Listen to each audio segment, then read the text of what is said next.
Hey everybody, good morning. Doing my morning walk here. We are going to talk about in this video, we're going to talk about manifesting, but we're going to talk about asking too broad. Okay, most of us, where we struggle a little bit, most of us, when we're asking for stuff, okay, we're trying to do our best and ask for things, but we're asking too broad, and we think it's not coming to us. We think we're not manifesting, but we really are. But since we're asking broad, the universe, God, doesn't know exactly what we want, so it brings us broad things. Make sense a little bit? So that's what we're going to discuss today. Then I'll give you a couple examples, even from my own personal experience, my own personal life. But it is very early in the morning. It feels good out right now because it's been flipping hot and humid in Ohio. And I know what you're thinking. You might be thinking, well, Chad, you live in Thailand. You should be used to the humidity. And that's true too. I should be used to the humidity, but anyway, it's been flipping hot, but it feels great right now because it's early in the morning. But anyway, let's discuss this. Lots of times what happens is sometimes we know what we want, but we don't know exactly what we want. And this can come from a bad habit of maybe we're very indecisive. As a personality trait, we're very indecisive. That sometimes can be me. The reason why I say it can be me, because this indecisiveness is something I really, really struggle with, even as a little kid on up. You know what I mean? That's something that I continually work on myself, is being very decisive, being very know exactly what I want. And it's a continual work with me. You know what I mean? It doesn't just totally go away sometimes. I gotta be really aware of what do I really want, and be very, very specific on what I want.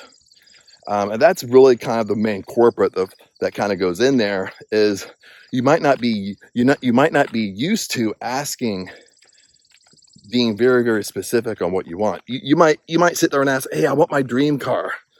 Universe, God, give me my dream car. But you don't know, if someone asks you, well, what type of car do you want? You have no clue. Well, I just want a car. And then the universe, God, gives you a car, but in your mind you're thinking, oh, well, that's not the car I wanted. And some people even blame, like, well, manifesting don't work because they didn't give me the right car. And it's like, yeah, but you just asked for a random car. You asked her you wanted a car, you wanted your dream car, but you weren't specific. So it gave you something, but it really didn't give you what you really wanted deep down. These are the tricks that we play with ourselves. I mean, you know what I mean? We have to be totally honest with ourselves. You know what I mean? We have to be totally honest with what we're doing. We have to be totally honest with our thoughts. We have to be totally honest with our habits that we have. And once we're totally honest, we kind of, with ourselves, okay, it kind of breaks that chain. You know what I mean? Things just start working out. That's one thing. My arms are getting tired when I'm holding the camera. So, but anyway, let me give you an example. Okay. A few years ago, one of my intentions was really, I wanted to work remote and make enough money working remote. That was pretty much my intention. Exactly like that. And I keep on thinking like, well, it's not happening. It's not manifesting to me. Okay. But in reality, get this, listen to this. But in reality, I was working remote. Okay. And I was making money working remote. Get that. Okay. I'm thinking manifesting isn't working. I'm thinking I'm not getting exactly what I want. I'm thinking I have to look for these high salary remote jobs. Okay. I'm thinking it's not working. It's not coming to me. But one day I woke up and I realized, you know what? I am working remote. I am doing what I want to do. And I'm making money at it. So, but then I started to dig a little bit deeper. I go, what's really going on? Has nothing to do with working remote, has nothing to do with that I'm making money. But the biggest one was I wanted to make more money. So now it's like you have to be very specific. You can't just say, I want to make more money. Okay, because more money might be $5. You get what I'm saying? So then you have to put a dollar amount to it. You have to know exactly what you want. If it's more money, you have to know exactly how much money you want. If it's a salary, exact salary that you want. Or maybe you just want to be a multimillionaire. You want to be a millionaire. You want to be a multimillionaire. Okay, now that means you're making $1 million a year. But even be more specific than that. Well, I want $15 million in my bank account. You know what I mean? But that's why I start catching with myself when I set intentions. Back in the day, I would set intentions like, oh, I want a remote job. I want to make money working from home. I want to do what I'm passionate about. Build my own brand and stuff like that. But then it just dawned on me. It's like, well, I'm already doing that. I'm already working remote. I'm already making money doing it. So what's the real issue here? It's coming to me. It's manifesting in my life. It's in my 3D world already. But that's when we have to get more specific on what we want. It's not that manifesting isn't working. Manifesting is working. The issue is, listen to this. The issue is we're not asking specific enough. We're not just, it's almost like you're shooting an arrow, okay? And you want to hit the bullseye.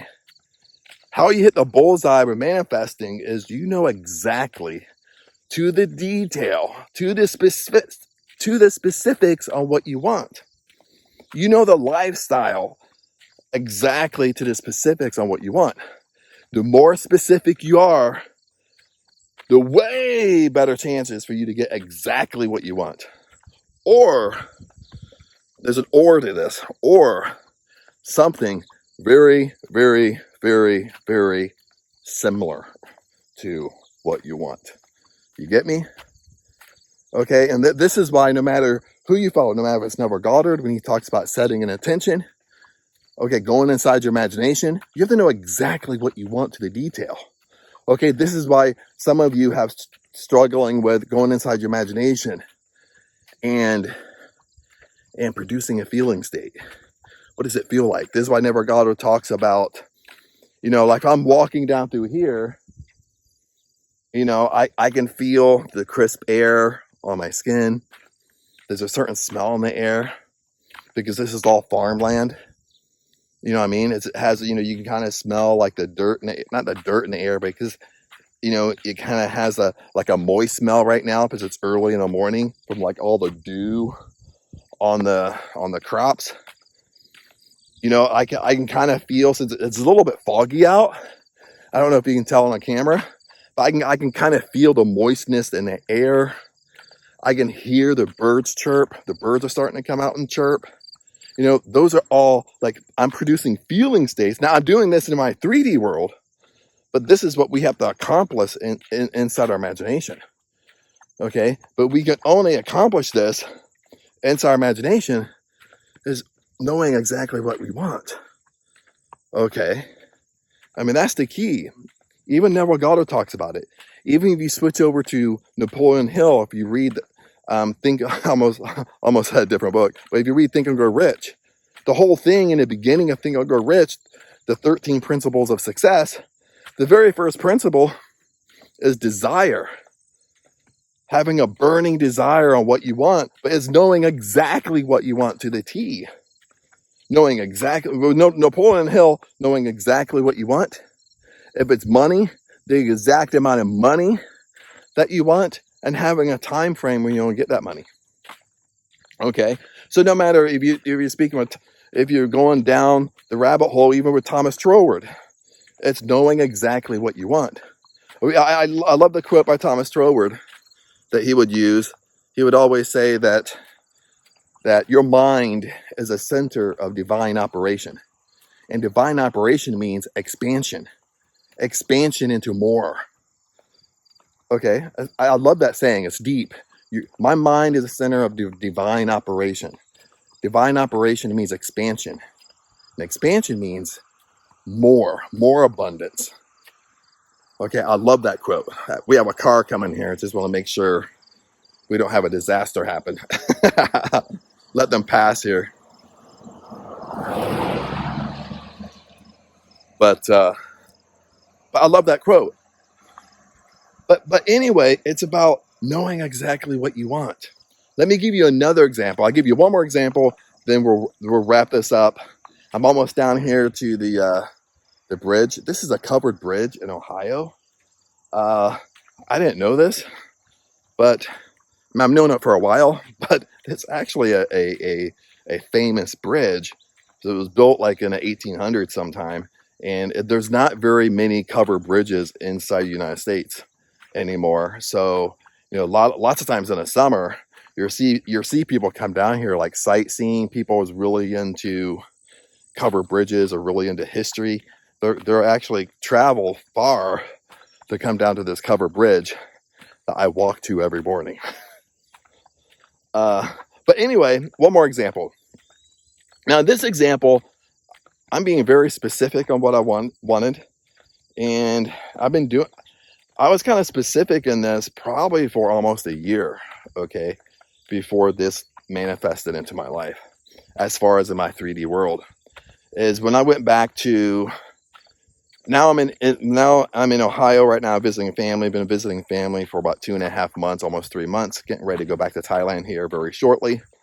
And so when I was in Thailand before this time, before I came home, when I went back to Thailand, I was in Thailand for 6 months because I had to come back for my niece's wedding. Okay. But when I went to Thailand, I set an intention that, you know what? When I come home for my niece's wedding, I'm going to visit family for a few months. But when I go back to Thailand, when I'm coming back now, this time, I'm going to have a year visa. That's what I want. That was my intention. And this time I did an excellent job. Like in my imagination, it was like I have a year visa. Put myself in a feeling state. I already have it. Seeing myself, feeling myself going back to Thailand, being on this year visa. And it doesn't sound like a big deal. It might be like, well, Chad, what's the big deal about a year visa? Being able to live a year in Thailand, not have to leave, not have to bounce around. Well, if you know the immigration laws, and you know the immigration laws in Thailand, even immigration laws in other countries, it can be a challenge, especially if you're under the retirement age, like I am. Well, you can't get a retirement visa. Okay, retirement visa, like you can live in Thailand. You don't have to leave. It's kind of wet out. I was going to sit down. My butt might get wet, but maybe I'll lean here. But anyway, you see the covered bridge there. It's a cool little bridge. But anyway, going back to my story, is that with the visa, you have to understand how hard it is. If you're under 50, okay, you can't get a retirement visa. So that disqualifies you right there. Okay, the only other visa you can get that you could pretty much live in Thailand or stay there for a year, maybe you have to go out and come back, which that's fine with me because I love visiting my family. I love coming back to the United States and visit and see friends and visit my mom, brother-in-law, sister, nephew, and all my family. So that's what I want to do anyway. So if you're under 50, your choices are very slim. Like if you want to stay, either you have to buy property there. Your property has to be worth so much to basically get a non-O visa. And that's a whole nother topic to own property international. You have to be very careful because lots of times you can't own land. Okay. And if you can't own land, you can buy the property on the land. So how it works is if you can't own land, whoever owns that land owns your house. Bottom line. That's why people, when they buy property international, that's why you hear of scams. They got everything taken from them because they don't own the land. It doesn't matter. You could have $1 million house sitting on land, and whoever owns that land can take your house from you. You can't stop it. You can't do anything because you can't own land as a foreigner. So it's either own property or it's getting a wealthy visa. Now they have a such thing as a wealthy visa, but you have to prove that you have $1 million in assets, most of the time it's $1 million, and $1 million is not just like I have, equity in a house somewhere or something like that. So that's the only thing. Those are the only two choices. Other than that, you have to get the regular tourist visa or multiple entry visa, where you can only stay a few months. Then from there, it's you doing land borders and jumping around, leaving, coming back, leaving, coming back. Um, another option would have been an education visa.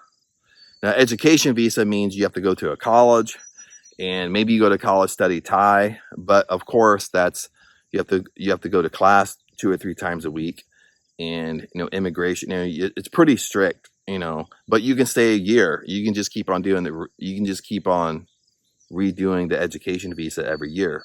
That's what a lot of young people will do, is they'll do the education visa. That's how they're staying in Thailand, unless they have a work permit. But that's really it. But my bottom line is the choices are very slim. But I'm setting this intention. Okay, the whole time I'm in Thailand, the last time I set this intention, like, when I come back, I'm coming back on a year visa. I don't know how. I didn't bother with the how. I didn't bother how it was going to happen, because I already knew the chances were slim. So my mind just checked out. My mind finally just checked out, because I knew all the ways to come, and I knew the chances were slim. But I said, when I come back, I want to come back on a year visa. I don't want to leave. I don't want to have to bounce around, every month or every other month, leave and come back, leave and come back. I do land borders. I don't want to do that no more. I want a year visa. So I go inside my imagination. I can, I can see myself, feel myself coming back to Thailand, having your visa, how it really kind of producing that feeling state, how you're going to feel. And I did this, no lie. Okay. I was in Thailand about 6.5 months. I did this like every night for 6.5 months, like inside my imagination. And so I came back mid-May, went to my niece's wedding and stuff like that. I'm here now. And I still didn't see anything happening. You know what I mean? I still didn't see, in my 3D world, I still didn't see it. But I still kept it in my mind. I still kept it in my mind that, hey, when I go back, I'm going back on a year visa. And it literally came down to, listen to this. This is so true story. It literally came down to, this just happened to me just a couple weeks ago, or maybe not even a couple weeks, a week ago. It came down to about a week ago. I had to file, because I'm leaving here for Thailand in about 3 weeks now. So I had to file my visa. I had to file something, either a tourist visa for 3 months or a multiple entry visa for 6 months. I had to file something, because I can't wait anymore, because you need time for processing. You need time for processing to get my visa before my flight. So but I still held in my mind, hey, I'm going to go back on the year visa. I don't know how it's going to happen, but I'm going to go back on a year visa. So finally, I sat down and I said, I need to file a visa. I mean, I just need to file it.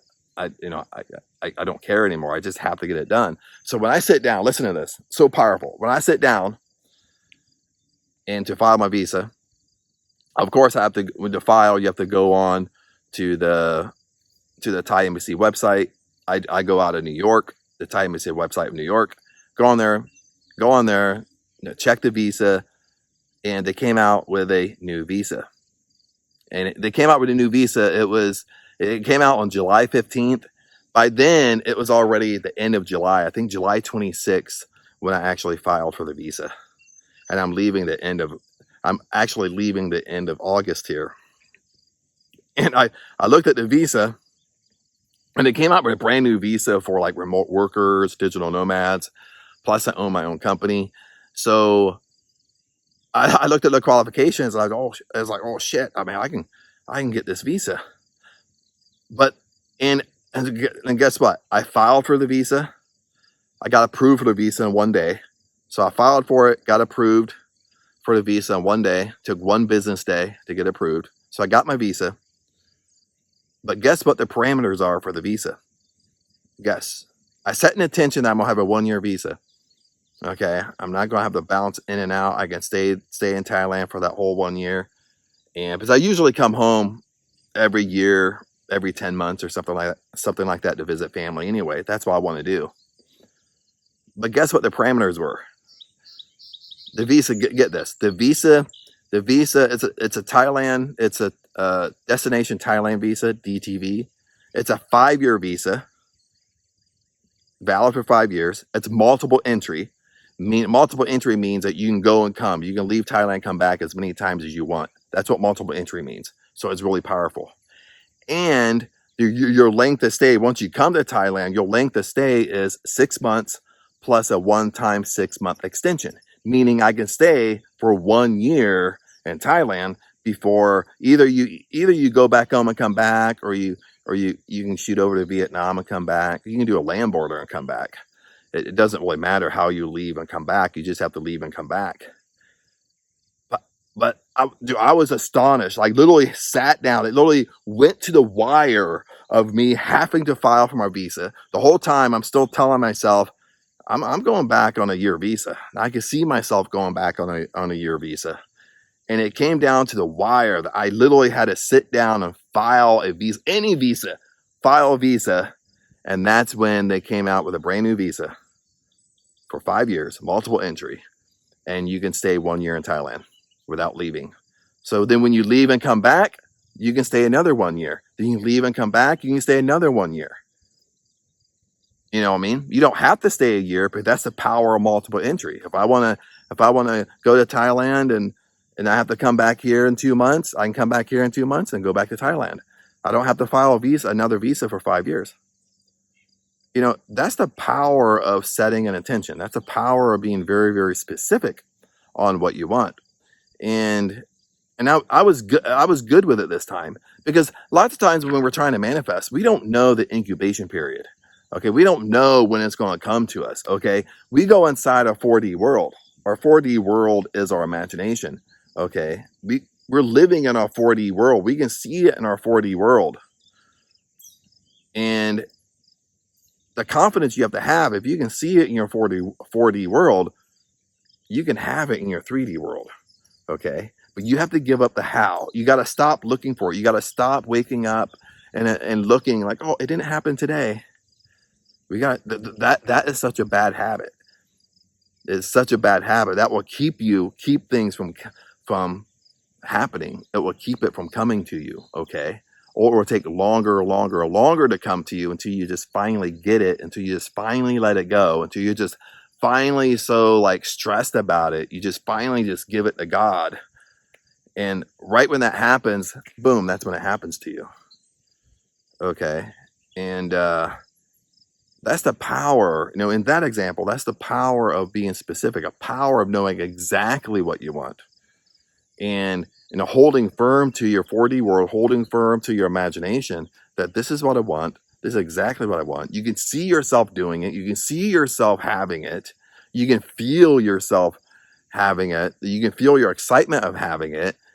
And we just don't know the incubation period. I mean, when I started doing that, it didn't necessarily take almost a year. I'm thinking about, I don't know, 9 months or something like that when I really set that intention, 9 or 10 months. So I set the intention while I was in Thailand. So it wasn't going to happen while I was in Thailand, but it didn't happen. It didn't happen literally clear up until I had to sit down and file a flipping visa. That's when I noticed it. And it was it just came out. It came out at the perfect time. But I got the intention. I got exactly what I wanted. But anyway, my friends, I've been kind of rambling on and on and on for a little while here, about 24 minutes here. But I'm gonna walk back. Blessings to you, by the way. Hang in there. If you have any questions, comment below.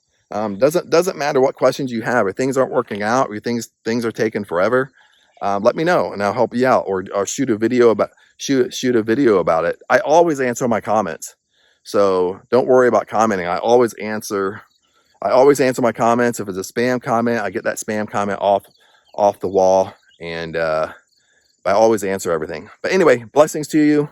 Love you guys, and I'll see you in the next video.